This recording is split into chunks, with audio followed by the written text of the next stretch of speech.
Tag TV brings you daily news bulletin from India.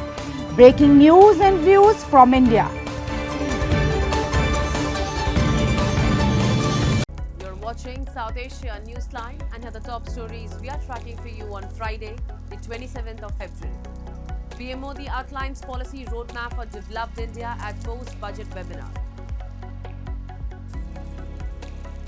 Canada's PM Carney visits India to boost trade, mend ties. And Pakistan in open war with Afghanistan, says Defence Minister.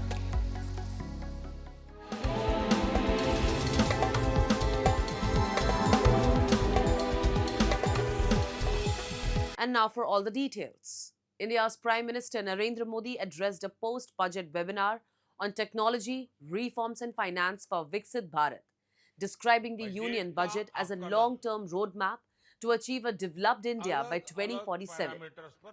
He said the focus remains on infrastructure expansion, ease of doing business and transparency, which he termed key pillars for providing lasting strength to the economy.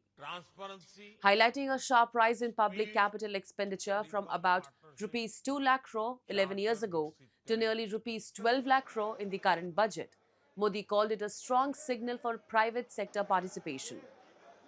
He stressed that reforms must be judged by their impact on the ground rather than announcements, urging greater use of AI, blockchain and data analytics to boost transparency and accountability. The Prime Minister also emphasized strengthening project appraisal systems, deepening bond markets and making foreign investment frameworks more predictable and investor-friendly. He called for closer collaboration between government, industry and financial institutions, urging stakeholders to prioritize swift and effective implementation of the budget.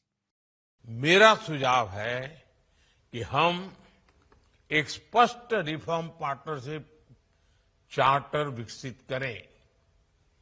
यह government, industry, financial institutions और academia का साझा संकल्प हो। ये charter विकसित भारत की यात्रा का बहुत अहम दस्तावेज बनेगा। And Canada's Prime Minister Mark Carney arrived in Mumbai on Friday on his first official visit to India, aiming to reset ties and deepen trade cooperation with the world's most populous country. Carney will meet business leaders in Mumbai before heading to New Delhi for talks with Prime Minister Narendra Modi, including discussions on a comprehensive trade agreement expected to be finalized by November. Canadian officials say discussions will also cover energy, uranium supply, artificial intelligence, and critical minerals. Carney has been seeking to diversify Canada's global partnerships, reducing reliance on the US amid trade tensions and promoting closer ties with the so-called middle powers such as India, Australia, and Japan.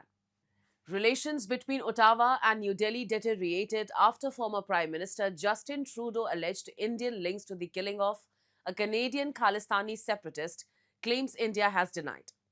However, some Sikh groups in Canada have criticized Carney's outreach, urging stronger safeguards against foreign interference. After India, Carney will travel to Australia and Japan as part of his broader Indo-Pacific push. Pakistan's Defence Minister Khwaja Mohammad Asif said on Friday that the country was in an open war with neighbouring Afghanistan, declaring that Islamabad's patience had run out as tensions escalated overnight, with both sides reporting heavy losses. Pakistan struck targets inside Afghanistan's major cities overnight, Pakistani and Talibani officials said on Friday, as cross-border fighting intensified following months of tensions and skirmishes between the two countries. Security forces in Pakistan said the strikes involved air and ground strikes against Taliban posts, headquarters and ammunition depots in multiple sectors along the border. Both sides reported heavy losses, issuing sharply different figures that could not independently verify. These strikes threaten a protracted conflict along the 2,600-kilometer frontier after long-running dispute over Islamabad's accusation that Kabul harbors militants carrying out attacks inside Pakistan. The Taliban have denied the charge and said Pakistan's security is an internal problem. Moving on, as Nepal heads into a crucial national election, the campaign trail looks very different this time. Once bustling printing shops are deserted as the country's political messaging has gone digital. Take a look.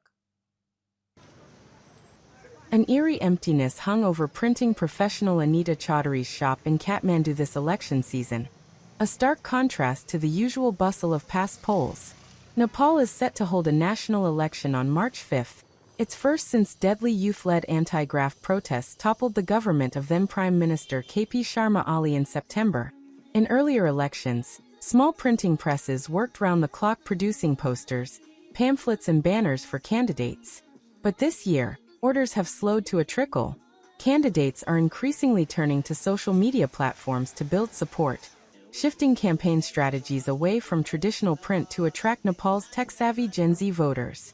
The transition has left many businesses in Kathmandu's printing hub of Bagbajar struggling to stay afloat. अर्को साल त बढी भयो यसपालि घटी छ यसको झण्डाको त्यति छैन. Nearly 19 million of Nepal's 30 million people are eligible to vote in the election for the 275-member Federal Assembly. For many veteran printers, the rapid shift to digital posters, targeted ads and live-streamed rallies marks the end of an era.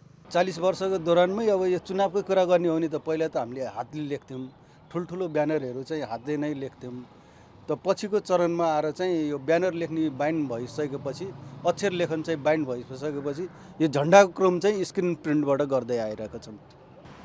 On the campaign trail, Nepal's biggest political parties are vowing to address unemployment and curb the outflow of workers that accelerated after the country liberalized its economy in 1991 and private recruitment agencies expanded overseas placements. As parties adapt to a new digital-first campaign style, experts say the broader shift reflects changing media consumption habits and tighter election regulations on campaign materials. It is turning to be digital in election campaigning by all political parties and the candidates. There are two reasons behind it. One is that Election Commission Nepal has prioritized digital campaigning rather than the pamphletings and other traditional media campaignings.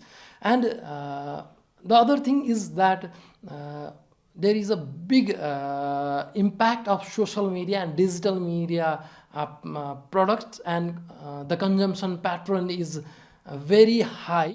And a court in Bangladesh on Thursday ordered authorities to seek an Interpol red notice against British lawmaker and former minister Tulip Siddiq over alleged corruption linked to a private real estate project in Dhaka. The order came after the Anti-Corruption Commission petitioned the court for international assistance in securing her arrest. The ACC alleges Siddiq used her close family ties to former Prime Minister Sheikh Hasina, her aunt, to influence the allocation of government land to a private company. Siddiq has repeatedly denied the allegations, calling earlier verdicts against her as flawed and farcical, and has maintained that she is a British citizen, not a Bangladeshi national.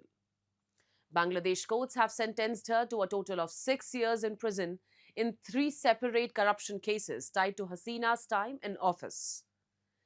Siddiq resigned in January last year from her role as Economic Secretary to the Treasury under Prime Minister Keir Starmer amid mounting political pressure.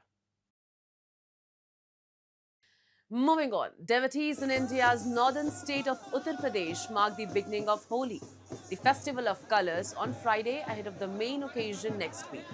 Ascetics smeared in colours led a procession in the temple town of Ayodhya following age-old traditions passed on by Hindu saints and scholars. A devotee said they have gathered to observe Rang Bhari Ekadashi, an event that marks the beginning of Holi. The actual event of Holi will be observed on March 4th this year. Holi के एक हफ्ता पहले रंग भरी एकादशी होता है. इससे जो है बहुत उत्साह, ये पुराने संत महंतों ने ये जो है लागू किया हुआ है कि ये अयोध्या में जब ही होली आता है, होली के पहले एक हफ्ता पहले रंग भरी एकादशी मनाया जाता है. Though Holi is a single-day festival elsewhere in India, it is almost a 10-day affair in Mathura. Celebrated at the onset of spring, the festival of colours Holi is associated with the eternal love of Hindu god Lord Krishna and his consort Radha. The festivities include dancing, singing and smearing each other with a splash of colors. That's all in tonight's edition. We will see you same time next week. Have a great weekend. Good night.